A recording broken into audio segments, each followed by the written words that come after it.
Hi student, this is Anwar Hussain from English possible YouTube channel. So students, आज की class में आज हम लोग कुछ नया सेंटेंसेस सीखने वाले हैं, डेली यूज सेंटेंसेस सीखने वाले हैं जो कमाल का है और बहुत ही हेल्पफुल है। तो वीडियो के एंड तक आपको बने रहना है और मैं एक एक वर्ड्स आपको एक्सप्लेन करने वाला हूँ, समझाने वाला हूँ। तो अगर आप मेरे चैनल पर पहली बार है तो इंग्लिश पॉसिबल को जरूर सब्सक्राइब करिएगा, बेल आइकन को ऑल पर प्रेस करिए ताकि सारी की सारी अपडेट्स आपको टाइम टू टाइम मिलता रहे। चलिए शुरू करते हैं। तो सबसे पहले हमने एक वर्ड लिखा हुआ है एच, हियर से। क्या लिखा बच्चों? हियर से लिखा हुआ है। तो क्या आपको हियर से का मीनिंग पहले से पता था? हियर से का मतलब होगा सुनी सुनाई, यानी जो बातें सुनी सुनाई होती है वो कहेंगे हेयर से। जैसे हम लोग बोल सकते हैं, कुछ सेंटेंसेस बनाएंगे, इट्स हेयर से, यानी ये सुनी सुनाई बात है। ठीक है, तो हेयर से यानी सुनी सुनाई बात के लिए आप इस्तेमाल करेंगे हेयर से। ये आपको याद रखना है बच्चों। चलिए नेक्स्ट वर्ड देख, हमारा एक डार्क हाउस। क्या लिखा हुआ है? Dark house. डार्क हाउस ये दो अलग अलग फ्रेज है जिसका मीनिंग होता है छुपा रुस्तम, यानी एक ऐसी बात जो अब तक नहीं आपके सामने आई है, वो बात आपसे छुपी हुई है। तो आप कह सकते हो कि डार्क हाउस, ये तो मेरी dark house, this is dark house for me, you are the dark house. आप छुपा रुस्तम हो, मतलब आपने वो सारी बातें हमसे पहले एक्सप्लेन नहीं किया है, तो ऐसी बातों को हम लोग क्या कहेंगे? छुपा रुस्तम यानी डार्क हाउस। ठीक है, यहां तक क्लियर हो गया बच्चों। आगे बढ़ते, नेक्स्ट वर्ड हमारा है मोर देन इनफ। क्या है बच्चों? More than enough. ठीक है, एक साथ बोलना इसको, मोर देन इनफ। इसका मतलब होगा जरूरत से ज्यादा, ये जरूरत से ज्यादा है। This is more than enough. ठीक है, क्या बोलेंगे? This is more than enough, ये जरूरत से ज्यादा है। ठीक है, आई होप कि यहां तक आपको क्लियर हो गया। तो मोर देन इनफ का इस्तेमाल आप करेंगे, जो चीज जरूरत से ज्यादा होगा उसके लिए इस्तेमाल आप करेंगे मोर देन इनफ। ठीक है, क्लियर। नेक्स्ट आगे बढ़ते बच्चों, वंस। क्या लिखा हुआ है? Once in a while. ये एक साथ बोलना है, मिलाकर हम इसको बोलेंगे वंस इन अ वाइल। इसका मतलब होगा कभी कभार, यानी कभी कभार, जो काम कभी कभार, आप कभी कभार आते हो, you come once in a while. She comes one in a while, कि वो कभी कभार आती है। वंस इन अ वाइल का मतलब होगा कभी कभार।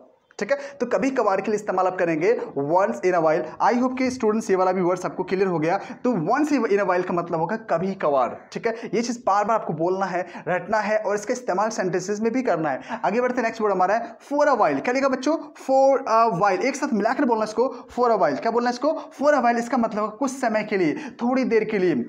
मैं थोड़ी देर के लिए बाहर गया था, I went out for a while.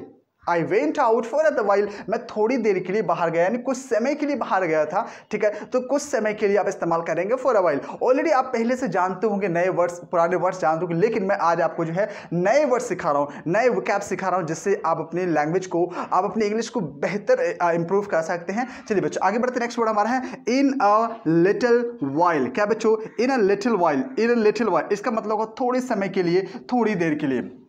यहाँ तो कुछ समय के लिए, यहाँ पर थोड़ी समय के लिए। सो दोनों वर्ड्स में काफी डिफरेंसेस है, काफी डिफरेंट है दोनों वर्ड्स। ठीक है, तो थोड़ी समय के लिए आप इस्तेमाल करेंगे इन अ वाइल और कुछ समय के लिए इस्तेमाल करेंगे फॉर अ वाइल। ठीक है, बस थोड़ा सा, इन अ लिटिल वाइल। ठीक है, थोड़े समय के लिए। आगे बढ़ते बच्चों, नेक्स्ट वर्ड हमारा है एट मोस्ट। क्या है? एट मोस्ट, इसका मतलब है ज्यादा से ज्यादा।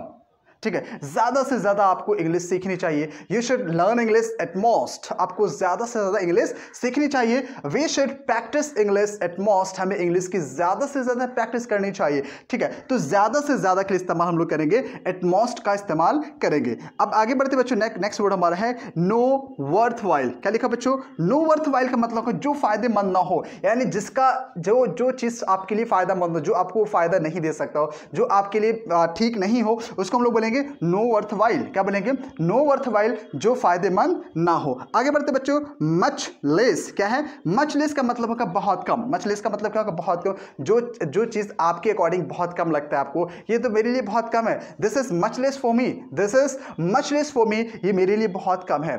ठीक है, तो मच लेस का मतलब होगा जो चीज कम हो। ठीक है, कम हो, जो चीज कम हो उसके लिए क्या इस्तेमाल करोगे? Much less. आगे बढ़ते, लास्ट वर्ड हमारा होगा बच्चों ऑल द वाइल। क्या लिखा हुआ? ऑल द वाइल का मतलब होगा सारा समय। सारा समय तुम खेलते रहते हो, all the while you play, आप सारा समय खेल, you play all the while, आप सारा समय खेलते रहते हो। आई होप कि ये 10 वर्ड्स 10 सेंटेंसेस हैं जो आपके लिए बहुत ही फायदेमंद होगा।